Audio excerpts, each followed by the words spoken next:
Hello, beautiful people. My name is Athol, and let's just jump into it. And I have been struggling for like the last 3 or 4 days with myself, trying to come up with an answer to the question of, can men and women be good friends? And the answer to that is no. No, they can't. They cannot be good friends.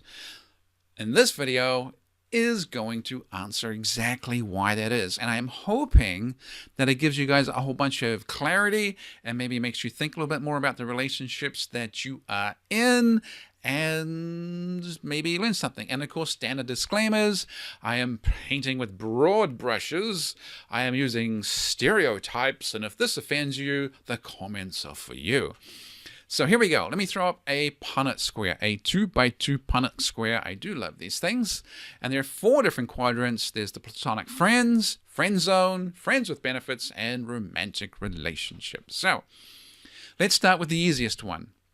And this is the default setting for basically all your relationships with members of the opposite sex. So this is platonic friends, where there is no sex happening and there is no real depth of relationship at all with the interaction. So this is someone you know at your school, at your job, at your church, at a group you're in, whatever it is, where you are. When you meet, there is already some sort of shared activity or reason to be together that doesn't involve your relationship. There is no depth of relationship that pulls you together. And often there are groups of people and you're surrounded by people, so there really is no chance of escalation of the relationship happening at the locations you are meeting. And you can get on fine, and you can have a good time, you can have a good conversation, you can say hi, hello, and you can like seeing them, and you can be happy to see them or whatever. And everything can be just fine. The second quadrant, though, is the friend zone quadrant. And this is stereotypically the one that guys get themselves just mired into. And this is where they are starting to provide the girl more and more of the trappings of a real relationship. They're hanging out with her, they're doing things for her, they're doing tasks, they're doing chores, her emotional shoulder to cry on. They're providing her all this sort of support, like it's a de facto relationship, except it's very one-sided because he's supplying it for her, and he's not getting what he wants in return, which is obviously interest from her and usually some sort of sexual connection. And the difference between a platonic friend and being in the friend zone is now it's gone out of that sort of wider social group. We are getting together because of the activity, and it's turning into we're getting together and doing things because of our connection and our friendship and our relationship. And there is isolation involved. And really, for the most part, women do not allow themselves to be alone with men unless they have some kind of romantic sexual interest in them, because they don't get together by themselves with guys they find creepy. They don't meet someone on a blind date at their cabin in the woods. Most women are never going to be alone with a guy if they can all help it, unless they find him attractive. So she's saying, it's great to be friends. You're a great guy. One day you'll find someone. You're like a brother to me. I just love hanging out. And the words don't matter because she's being alone with this guy a lot, and he is getting the message there is a really clear chance that this really could go somewhere. And he gets target lock, and crosshairs goes on here, and the relationship becomes more and more important. And then, of course, every girl around him knows he has target lock on this girl, and nobody will date him.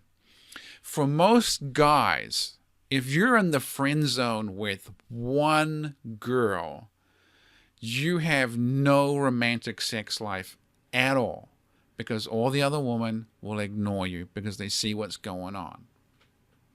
So that's super common. And for the guy, of course, he's hoping he's going to get a romantic relationship, and she could provide that at any time she wants, but she doesn't want to. So let's move to the third quadrant, the friends with benefits quadrant. And this is typically when the girl is really interested in the guy, but the guy is a little bit cooler on her. And she would typically like a relationship with him. She may hold that fantasy in her head. She may be planning the wedding and the names of the children, but she's still a friends with benefits kind of relationship. And she's giving him the sex that he wants because that's what he's most interested in. And it's sort of almost like the polar opposite of the friend zone. Often there is quite minimal time together, and it's just the time together is reduced to, let's just get together and have sex. Let's not actually worry about the relationship. Let's just hang out. Let me just text you at 10:30 at night. Hey, are you up? So with the friend zone guy might spend his entire Saturday with the girl and get nothing. The messages on the Saturday are coming at 10:30, 11 o'clock at night. Shall we get together now for the sex thing that we do? So very often it's the girl more interested in the guy and the guy less interested in the girl. And you can kind of tell this because if you go online and you look at all the advice about friends with benefits relationships, all the advice about friends with benefits relationships are on things like Cosmo and Glamour and the Huffington Post, and it's all a bunch of female-centered media giving advice about how to manage the emotions of your friends with benefits relationship. And on all the websites that are sort of devoted to the guy's version of this, it's just a bunch of high-fiving and fist-bumping and go dude, you're getting it. Now let's figure out how you can do this with another 2 chicks. Let's spin plates. So it's sort of, if the friend zone is aimed at taking advantage of the guy, the friends with benefits relationship tends to be with the goal of taking advantage of the girl. And the fourth quadrant is the romantic relationship, where there is the sex and there is the relationship and there is an alignment where these two things go together. And both the guy and the girl are getting what they want from the relationship. They're getting the connection, and they're getting the emotional connection, and they're getting the sexual connection. So the trouble is, if you're in a friends with benefits relationship and you're the girl, or you're in the friend zone relationship and you're the guy, when your love interest finds someone that they are actually interested in, and they form a romantic relationship with that person, y'all dropped like a hot potato. Suddenly they don't answer the calls. No, please don't bother me. Don't text me. Don't text me when I'm with my boyfriend. Don't call me when I'm with my girlfriend. Don't text me at 12:30 at night. Am I up? I'm doing something else. Because no one wants to be having a conversation with your actual romantic partner. Who is that? Why do they keep calling? Why do they keep trying to seek you out? What's really going on? So that's why the friends with benefits people and the friend zone people are dropped like hot potatoes as soon as the relationship that your love interest really wants shows up.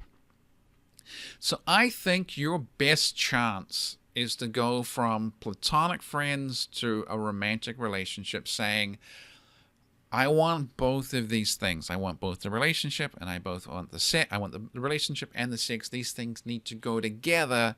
They come as a set. And I think that's a really high value thing to say. And I think that is attractive, and I think you should say it. And that may well mean that you miss out on being mired in the you may miss out on being mired in the friend zone. You may miss out on being somebody's side chick as a friends with benefits relationship. But if that's truly not what you want, and being in those relationships suck your time, your energy and emotion and hurt you, well, I think it's okay to miss out and wait until someone is actually interested in a full romantic relationship with you. And obviously I know sometimes